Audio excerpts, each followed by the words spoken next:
O que são e quais os efeitos do PLP 257, do PL 4.567 e da PEC 241 sobre os direitos dos trabalhadores brasileiros? Como eles podem afetar os servidores e os serviços públicos?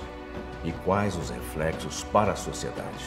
Para o melhor entendimento desses projetos que tramitam no Congresso Nacional, a Confederação Nacional dos Trabalhadores em Educação, CNTE, apresenta em detalhes por que as medidas são consideradas uma grave ameaça aos direitos trabalhistas e sociais do povo brasileiro. Apresentado pelo governo federal em março de 2016, o projeto de lei complementar PLP 257 prevê uma política para ampliar o refinanciamento das dívidas dos estados com a União por 20 anos. E, em troca, eles são obrigados a aderir ao Plano Federal de Ajuste Fiscal. As principais ações que ameaçam a sociedade, e em especial a classe trabalhadora, são congelar salários por 2 anos, suspender a realização de concursos públicos, impedir novos investimentos nas políticas sociais, especialmente em educação e saúde, acabar com o pagamento de direitos e outras vantagens, como gratificações. Na prática, trata-se de um arroxo aos servidores públicos, vinculado ao projeto de ajuste fiscal e corte orçamentário das áreas sociais.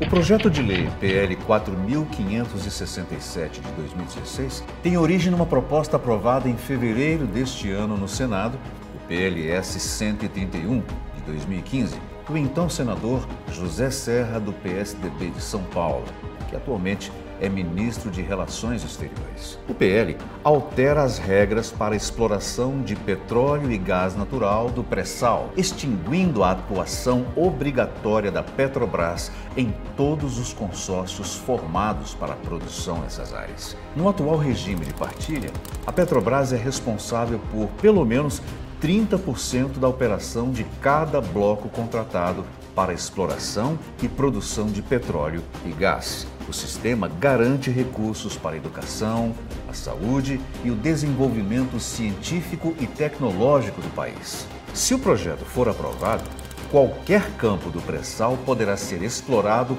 com 100% de participação estrangeira e 0% da estatal brasileira, que representaria um ataque à soberania do país. Com o sistema de concessão, como prevê o projeto, ganham os estrangeiros, que levam o petróleo praticamente de graça e não geram empregos no Brasil. A medida pretende enfraquecer e privatizar a Petrobras, além de desvincular os repasses dos royalties e do Fundo Social para a Educação e a Saúde. De acordo com a Lei 12.858, aprovada em 2013, 75% dos royalties do petróleo devem ir para a educação e 25% para a saúde. Além disso, 50% do Fundo Social também deve ser investido em educação. Com a aprovação do PL 4.567, esses repasses serão bem inferiores, pois fragiliza o regime de partilha que garante mais recursos para o Estado brasileiro. O pré-sal é a maior reserva de petróleo do mundo descoberta nos últimos 30 anos e um patrimônio dos brasileiros que não pode ser entregue às multinacionais. A proposta de emenda à Constituição, PEC 241, enviada por Michel Temer à Câmara dos Deputados em junho deste ano, tem o objetivo de instituir um novo regime fiscal para o gasto público da União, que terá como limite a despesa do ano anterior corrigida pela inflação.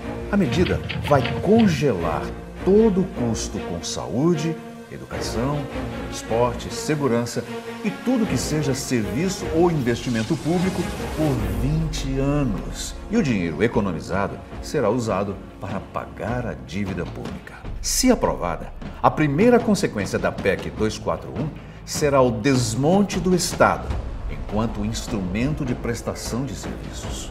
Outra preocupação gira em torno das sanções estabelecidas pelo texto da PEC aos estados e municípios que descumprirem o teto de gastos.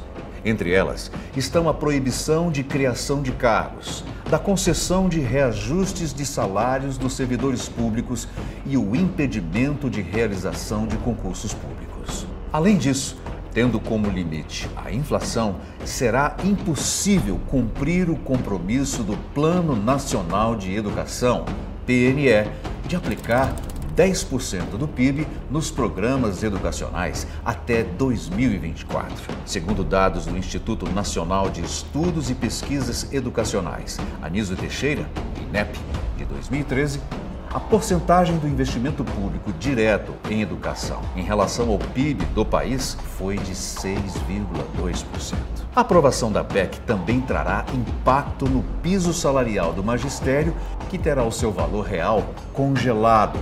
Ou seja, não haverá nenhum aumento acima do teto da inflação. Como exemplo da aplicação da PEC 241, podemos citar a despesa do governo com o pessoal em 2004, que foi de 89 bilhões. Se esse valor fosse reajustado apenas pelo IPCA nos últimos 12 anos, como prevê o projeto, em 2015 o gasto seria de apenas 162 bilhões contra os 235 bilhões que foram efetivamente gastos. Outro exemplo notório refere-se ao orçamento do MEC. Entre 2007 e 2014, o orçamento do Ministério somou 666 bilhões de reais. Caso fosse aplicada a fórmula da PEC 241, o mesmo orçamento seria de apenas 341 bilhões. Ou seja, o MEC teria tido uma receita de 324 bilhões a menos do que efetivamente teve. A PEC 241 simplesmente enterra a Constituição de 1988, no que diz respeito aos direitos sociais. O argumento de um novo regime fiscal para pagar a dívida pública do Brasil não pode significar a redução de serviços básicos e indispensáveis prestados à população.